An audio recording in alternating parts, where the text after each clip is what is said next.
শনিবারে আরো একটা হতে যাচ্ছে ইনশাআল্লাহ।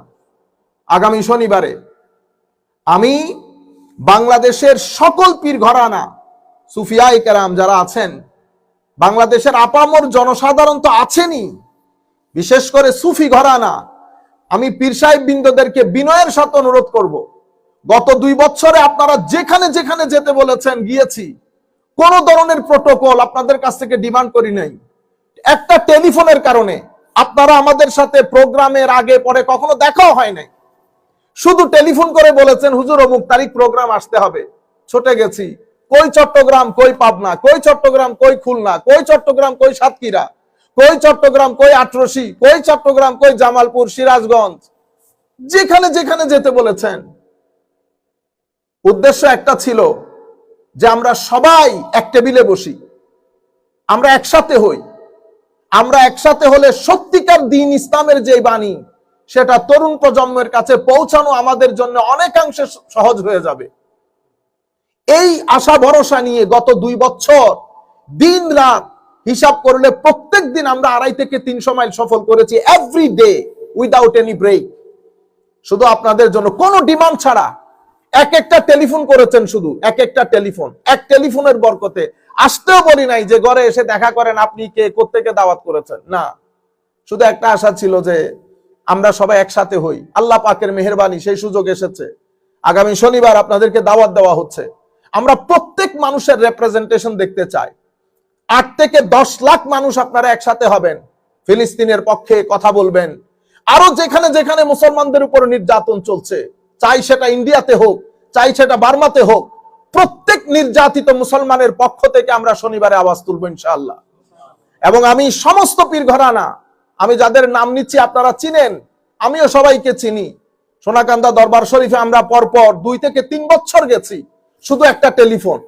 সুতরাং আমি সেই দরবারের সমস্ত মুরিদিনদেরকে, যারা আমাদেরকে বেহদ মহব্বত করেন, আমরা বাংলাদেশের আটরশি দরবার হোক, অথবা আমাদের জামালপুরের দরবার হোক, এনায়েতপুর দরবার শরীফ হোক, খুলনা দরবার শরীফ হোক, সাতুরা দরবার হোক, এবং ফান্দাউক দরবার হোক, আর আমাদের সিলেটের ফুলতলি দরবার শরীফ থেকে শুরু করে আমরা সকল পীরানে কেরাম এবং তাদের অনুসারী বৃন্দের প্রতি বিনয়ের সাথে অনুরোধ করছি, আগামী শনিবার আপনারা 10 লাখ মানুষ মিনিমাম নারায়ে তাকবীর, নারায়ে রিসালাতের স্লোগান, সাথে ইয়া নবী সালাম আলাইকা, আমরা কিয়াম মিলাত একসাথে করব সেদিন।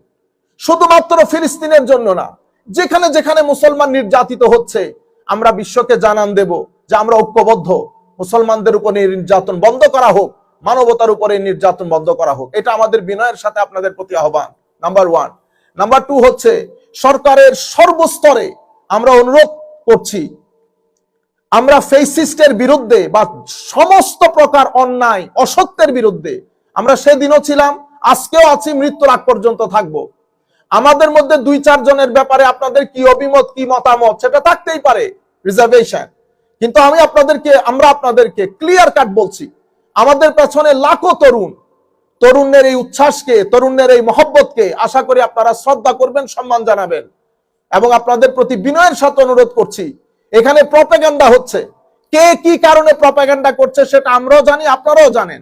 সুতরাং আমরা আশা করব লাখো তরুণ, আমরা আহলুস সুন্নাহ ওয়াল জামাত, সুফিয়ায়ে কেরামের জামাত, আমাদের সমস্যা হচ্ছে আমরা অতীব ভদ্র। আগেও বলেছি, আমরা 10 লাখ মানুষ একসাথে হব, গ্যারান্টির সাথে বলছি, গাছ থেকে একটা পাতাও পড়বে না। আপনারা বিশৃঙ্খলার চিন্তা করছেন, আমি আপনাদেরকে বলছি, গাছ থেকে একটা পাতাও পড়বে না, যেভাবে আগেও পড়ে নাই, এখনো পড়বে না, ভবিষ্যতেও পড়বে না। এটা আমাদের সবচেয়ে বড় দুর্বলতার জায়গা। আমরা গাড়ি ভাঙতে পারি না। গাড়ি ভাঙতে পারলে, হাতে লাঠি টাঠি নিতে পারলে হয়তো আপনারা শ্রদ্ধা করতেন, কিন্তু আনফরচুনেটলি ওই কাজটা আমাদের পক্ষে সম্ভব না। আবারও আপনাদেরকে বলছি, আপনারা ডান বাম না দেখে, কোন ধরনের প্রপাগান্ডার শিকার না হয়ে, পুরো বাংলাদেশ ব্যাপী একটা ঈদের আমেজ বিরাজ করছে, আমাদেরকে আসতে দিবেন। এবং ইনশাআল্লাহ আমরা কথা দিচ্ছি, শৃঙ্খলার সাথে আমাদের ছেলেরা আসবে, শৃঙ্খলার সাথে ফেরত যাবে। ধন্যবাদ সবাইকে।